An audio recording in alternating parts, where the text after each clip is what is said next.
Кыргызстанда абал оор бойдон калууда, саясий туңгуюк уланып жатат. Мурунку күнү айрым партиялардын лидерлери тарабынан түзүлгөн координациялык кеңеш коомдук саясий кырдаалды турукташтырабыз деп убада берген. Бирок кырдаал жөнгө салына элек.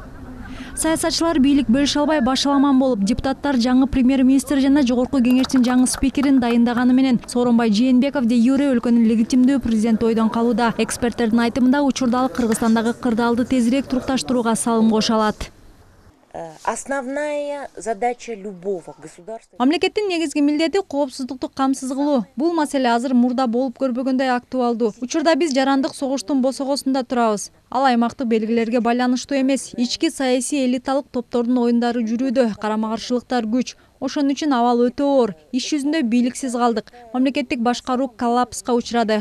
Мамлекеттик башкаруудагы коллапстан жарандык согушка чейинки аралык бир кадам эмес, 1 сантиметр гана болуп калды. Мындай коркунучту эл түшүнүү керек. Жоопкерчилик саясий элитада жатат. Бул азыркы реалдуу абал. Ал эми формалдуу юридикалык абал башкачараак. Бизде азырда легитимдүү институттар бар. Алар президент Сооронбай Жээнбеков жана парламент. Жогорку кеңештин 6-чакырылышынын ыйгарым укуктары 7-чакырылыш шайланып келип ишке киргенде гана токтойт.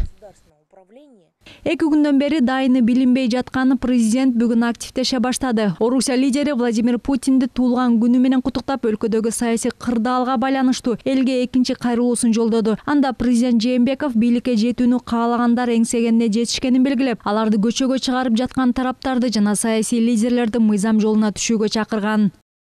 Мага митингке чыккандарды күч менен тынчыталы деген катуу талаптарды койгондор да болду. Мен муну четке кактым. Анткени бул кагылышка алып келмек. Өзгөчө абал киргизүү жөнүндө даярдалган жарлыкка да ушундан улам кол койгон жокмун. Жер-жерлерде митингке чыгабыз деген мекендештеримди токтоттум. Бизге азыр жаат болуп бөлүнүү канчалык коркунучтуу экенин көрүп турабыз.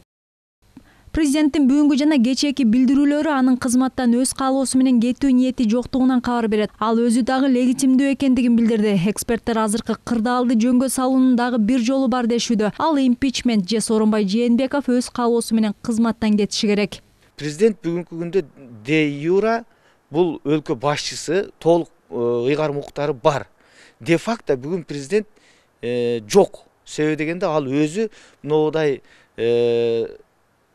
башаламанга жол берип, бир жерде бекинип жатат да. Бул огош бетер президенттин жоопкерчилигин элдин алдындагы, мыйзамдын алдындагы эле эмес, жеке өзүнүн абийиринин алдында дагы абдан тескери иш болуп атат да. Ошон үчүн ал ак же көк деп айтыш керек. Же президент өзү ыйгарым укуктарын токтотуш керек, өз ыктыяры менен арыз бериш керек, же болбосо бүгүнкү легитимдүү жогорку кеңеш аны импичмент жарыялап кызматтан кетириш керек да. Мына ушул нерсени президент Кыргызстанды сүйгөн болсо, патриот болсо, мен ит болдум, акмак болдум деп кечирим сурап туруп бир кадам ташташ керек да, үн чыгарыш керек. Мынтип жаткан болбойт. Бүгүнкү күндө аракеттеги жогорку кеңеш бул бирден бир легитимдүү орган болгондон кийин батыраак, тезирээк жеке кызыкчылыктарын, жеке амбицияларын ташташып, саясий оюндарды токтотушуп, биринчи кезекте элдин, мамлекеттин, өлкөнүн кызыкчылыгын, тагдырын, келечегин ойлоп туруп булар отурумга келиш керек. Эгер отурумга келбесе, буларды үйлөрүнөн сууруп чыгып, алып келип элдин алдында чогуу жыйналыш өткөргөнгө туура келет да.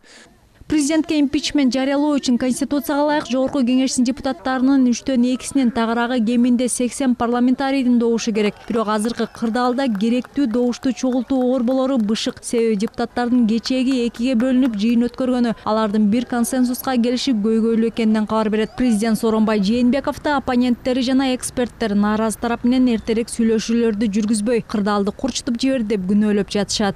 Чынара Нурсейитова, Тынчтык Көлбаев, Нью ТВ.